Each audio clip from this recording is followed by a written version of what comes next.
Hi,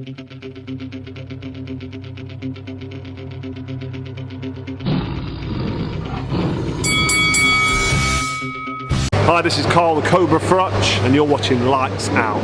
This is Faisal Khan for Lights Out, proudly sponsored by Spartans Law.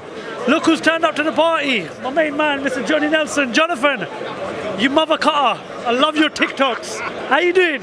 I'm good, thank you. I'm good. You know what? It's actually, what a big deal, man. What a big deal, you know. What an intriguing fight. You've got two big, respectful heavyweights that can punch. I think these two are the biggest hitting heavyweights currently in the world. And to expect this fight to go beyond 6 rounds,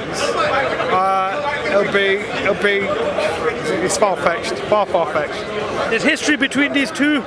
There's a lot of talk of a sparring session that happened many years ago. We saw what happened in the face-off a couple of months ago. This fight, right? We talk about Fury Usyk, we talk about Joshua Fury, we talk about Usyk Joshua, Free Wilder Joshua. Where does this rank in terms of the best fights of the heavyweight division right now, Johnny? Let's discuss it after the fight, because this could be an explosive heavyweight version of Hearns Hagler. That's what it could be, because you've got two pig-headed, hungry heavyweights that can punch. And so one is refusing to lose to the other. That's what I mean by pig-headed, not in a disrespectful way. So therefore, it's going to be shot for shot. You get me one, I'm giving you back.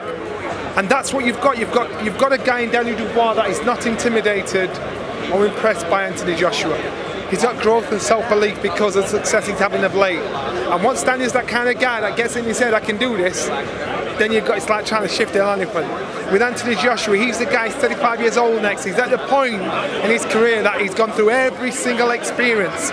So when this fight happens, this is when you've got two fighters that really believe they'll win, and that's when there's a possibility of it being a crash bang wallop all the way through.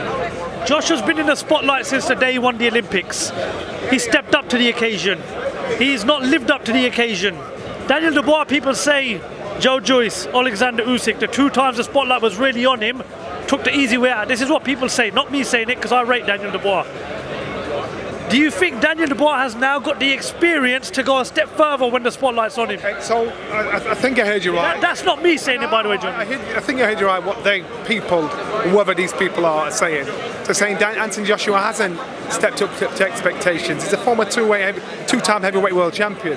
For the experience he has compared to most of the fighters out there, he's done an amazing job. He's overachieved. So for those that say he's not stepped up to expectations, I'm thinking, where's that coming from? So in answering that question, I think you can't be everybody's cup of tea. You're always going to upset somebody. You're always going to get criticised. I think Anthony Joshua has had his licks. He's been a hero. Dropped down to a 0 when he lost. He had his critics. He had his praises. And now there's a spike come back. Shall I tell you why? Because of us. Because of the fans. Because everybody loved him. I asked him once. I said, what's it feel like? He said, Johnny, it's not love. It's false love. This ain't real love, because when things turn sour, we'll see. And he's felt that. So it's made him spiteful and not give a crap about what anybody thinks. He's doing this for him. So that spite's come back, which I like. I saw that spite when he boxed Dylan White. He disappeared since then. The spite has come back. I like that. So I'm happy in the places.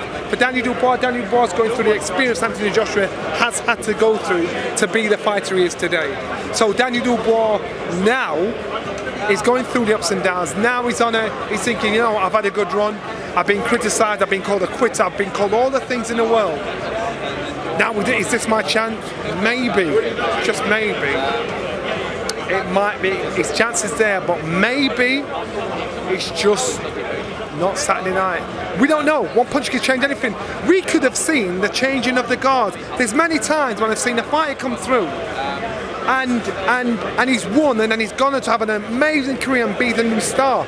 We could see that now with Daniel Dubois stood up there with Anthony Joshua. He's the most unexpected champion, because let's be real.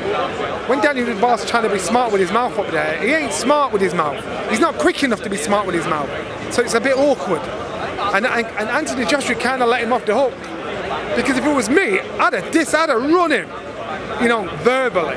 But Anthony Joshua, let him off. So if you're going to think future going forward, how would it look better in regards to winning? Would it look good if Dubois won? Yeah, it's an amazing story, and it would be great for Don Charles, because Don Charles is a really, really good, underrated coach. Anthony Joshua, you think, I want the story to go on. You want to see him win. You want to see him go back and fight Usyk and get that 1 out of 100 time and beat Usyk.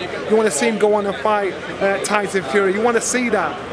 So it's a great story, and I think for these fighters, I think Saturday night, 96,000 people at Wembley, the National Stadium, 2 Brits fighting. Come on. We've seen AJ at the early stage of his career after the Olympics. We saw the AJ that won his first world title. We saw the AJ that had to rebuild after Ruiz. And we've now seen the AJ that's rebuilding after the 2 defeats to Alexander Usyk. So it's we're 3-4 different versions. But this version of Anthony Joshua under Ben Davison, is this the most you've been impressed with him so far throughout his career? So all the coaches Anthony Joshua's been with, Ben Davison is kind of getting the goals from him, and so Ben Davison is actually bringing that out of him. So he's learned everything from everybody. Anthony Joshua's just grown up.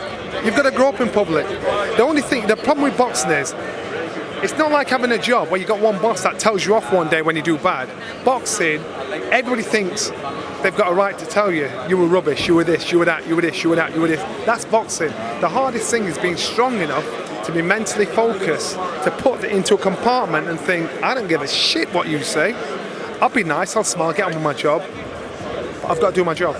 As I said to Ben Shalom before when I spoke to him, Sky Sports have finally turned up to the party. Big night for Joshua Buatsi, big night for Tyler Denny. Let's talk about Tyler Denny first. An underdog story that's seen him capture the European title. I mean, people said that Amar Williams was going to be like a banana skin for Hamzah Sheeraz. He passed that test with flying colours. But what's going to be different about the Tyler Denny test on Saturday night for Hamzah Sheeraz, Johnny? I love everything about Tyler Denny. I love the story. I love the fact that this fighter has managed to overachieve, even though he's been the underdog in several of his fights. And he has that heart, that gut, everything about it to beat most fighters out there.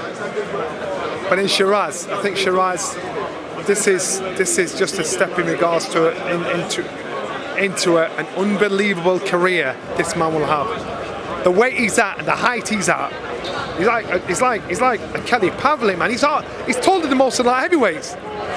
This guy, I'm hearing stuff in the gym. I'm hearing stuff how successful he is in the gym. He's a really, really good fighter, and I'll always back Tyler Denny because I love that story. But he's got a tough night Saturday night. Tough night. A fighter who I'm pretty sure you know well as Willy Hutchinson. Started off his career with Domingo. A tremendous character on him. I mean, he's a funny guy. He's got a big fight against Sky Sports' very own Mr. Joshua Buatsi. Willy was very impressive in his last fight against Craig Richards, but Joshua Buatsi was also impressive against Dan Aziz. Who needs this fight more? Just remember, Willy Hutchinson, he signed professional with his first 5 fights. It was with Haymaker. Haymaker don't fight sign garbage. Willy Hutchinson's problem was Willy Hutchinson. So Willy Hutchinson's got his shit together, got his priorities in order, and in getting his priorities in order, now you're looking, the kid can fight. You sleep on that boy and he'll beat you. And success has driven him onto one board, beat Spider Richards and everything. Oh my goodness. He should have beat him if this guy, he was a really good amateur.